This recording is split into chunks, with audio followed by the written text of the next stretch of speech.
السلام علیکم ورحمۃ اللہ وبرکاتہ۔ اعوذ باللہ من الشیطان الرجیم، بسم اللہ الرحمن الرحیم۔ رب اشرح لی صدری ویسر لی امری واحلل عقدۃ من لسانی یفقہوا قولی، رب زدنی علما۔ سورۃ نساء آیت 103 یعنی 130 نمبر آیت۔ اس میں اللہ تعالیٰ فرما رہے ہیں کہ نماز تو تم قصر بھی ادا کر سکتے ہو، قصر ادا کر لی ہے ان آیات میں، لیکن اب حکم دیا جا رہا ہے کہ اللہ کا ذکر ہر حال میں کرو، لیٹے ہوئے کرو، بیٹھے ہوئے کہو، سوئے ہوئے کرو، چلتے پھرتے ہر حال میں اللہ کا ذکر کرو۔ تو لفظی ترجمہ دیکھتے ہیں۔ فَإِذَا پھر جب، قضیتم پورا کر چکو تم، الصلاۃ نماز کو، فاذکروا تو یاد کرو، اللہ کو، قیاماً کھڑے ہوئے، وقعوداً اور بیٹھے ہوئے، وعلی جنوبکم اور اپنے پہلوؤں پر۔ فَإِذَا پھر جب، اطمأننتم اطمینان میں آ جاؤ تم، فَأَقِیمُوا تو قائم کرو، الصلاۃ نماز، ان بے شک الصلاۃ نماز، کانت ہے، علی المؤمنین مومنوں پر، کتاباً فرض ہے، موقوتا مقررہ وقت پر۔ اس آیت میں یہ کہا جا رہا ہے کہ اتنا بڑا نیکی کا کام کرنے کے بعد بھی ذکر الہی ضرور کرو، یعنی ذکر کی اہمیت کا پتہ چلتا ہے کہ اللہ کا ذکر ہر حال میں کرو، کھڑے ہوئے، بیٹھے ہوئے، لیٹ کر، کام کرتے ہوئے، ہر حال میں۔ اپنے کسی بھی لمحے کو ضائع نہ کرو۔ حالت امن میں ہو تو اب اپنی نماز پوری کرو، بے شک اللہ تعالیٰ مومنوں پر وقت کی نماز کے ساتھ، نماز فرض ہے نا، نماز جو ہے وہ وقت پر فرض ہے۔ پھر یہ ہے کہ جس نے جان بوجھ کر نماز چھوڑ دی تو اس نے کفر کیا، جس نے نماز وسطیٰ چھوڑ دی گویا اس نے اپنے گھر بار تباہ کر لیا۔ نماز وسطیٰ کیا ہوتی ہے؟ نماز عصر ہوتی ہے، ٹھیک ہے، تو اس نماز عصر جس نے چھوڑ دی تو اس نے اپنے گھر بار کو ہی تباہ کر لیا۔ حضرت ابن عباس فرماتے ہیں کہ صبح کی نماز کے بعد سورج چڑھنے تک نماز پڑھنے کو منع کیا گیا ہے۔ جو شخص نماز بھول جائے یا سویا رہے تو وہ جس وقت اسے یاد آئے وہ اسی ٹائم نماز اپنی ادا کر لے، لیکن سب سے بہتر یہ ہے کہ نماز کو اول وقت میں ادا کرنا افضل ہے۔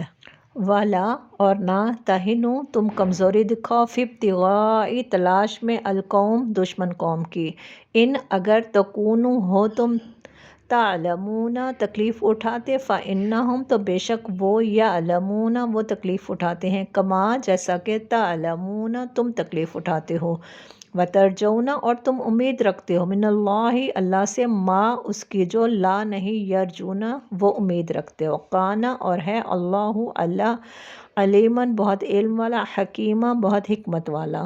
اس آیت میں یہی کہا جا رہا ہے نا کہ اس گروہ کے تعاقب میں کمزوری نہ دکھاؤ۔ کون سا گروہ؟ کفار کا گروہ، جو اس وقت اسلام کی دعوت اور نظام اسلام کے قیام کی راہ میں مانع و مزاحم بنا کھڑا تھا، تو اس کے تعاقب میں کمزوری نہ دکھاؤ۔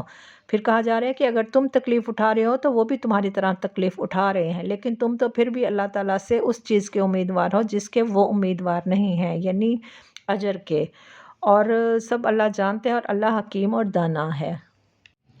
انا بے شک ہم، انزلنا نازل کی ہم نے، الیک طرف آپ کے، الکتاب کتاب، بالحق کے ساتھ حق کے۔ اس آیت میں یہی کہا جا رہا ہے نا کہ اے نبی ہم نے یہ کتاب حق کے ساتھ تمہاری طرف نازل کی ہے، تاکہ جو راہ راست اللہ نے تمہیں دکھائی ہے اس کے مطابق لوگوں کے درمیان فیصلہ کرو، تم بدیانت لوگوں کی طرف سے جھگڑنے والے نہ بنو، اور اللہ سے درگزر کی درخواست کرو، وہ بڑا درگزر فرمانے والا اور رحم فرمانے والا ہے۔ اس آیت میں ہوا یہ تھا کہ اس کے رکوع اور اس کے بعد والے رکوع میں نا ایک اہم معاملے پر بحث کی گئی ہے جو اسی زمانے میں پیش آیا تھا۔ قصہ یہ تھا کہ انصار کے قبیلہ بنو ظفر میں ایک شخص طعمہ یا بشیر بن بیرک تھا، اس نے ایک انصاری کی زرع چرا لی تھی، اور جب اس کا تجسس شروع ہوا تو مال مسروقہ ایک یہودی کے ہاں رکھ دیا۔ زرع کے مالک نے حضرت صلی اللہ علیہ وسلم سے استغاثہ کیا اور طعمہ پر اپنا شبہ ظاہر کیا، مگر طعمہ اور اس کے بھائی بندوں اور بنی ظفر کے بہت سے لوگوں نے آپس میں اتفاق کر کے اس یہودی پر الزام تھوپ دیا۔ یہودی سے پوچھا گیا تو اس نے اپنی برات ظاہر کی، لیکن یہ لوگ طمع کی حمایت میں زور و شور سے وکالت کر رہے تھے۔ اس کی بات کا کیا اعتبار؟ بات ہماری تسلیم کی جانی چاہیے کیونکہ ہم مسلمان ہیں۔ یعنی وہ یہودی پر اپنا الزام پکا کر رہے تھے اور خود کو بری کر رہے تھے، حالانکہ یہودی جو تھا وہ بے قصور تھا۔